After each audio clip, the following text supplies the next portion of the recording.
service sa lahat ng mga may resort or other related business? Ang key for us na magkaroon ng tinatawag na sustainability sa negosyo ay syempre hindi lang kailangan excellent yung product or service, kundi pati yung papaano pakikitungo sa mga customers. Either sila man ay nasiyahan or may tampo ika nga.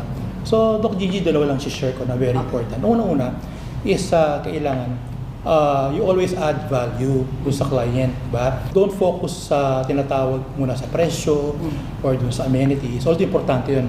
But, we share yung magiging end result. Kasi, ang tao kasi they buy based on emotion, diba?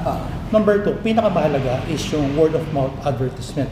Kasi, Doc, ang mga customers po natin, pag sila nasiyahan, na-satisfied, at talagang walang maibibigay na negative, kakalat yan, diba?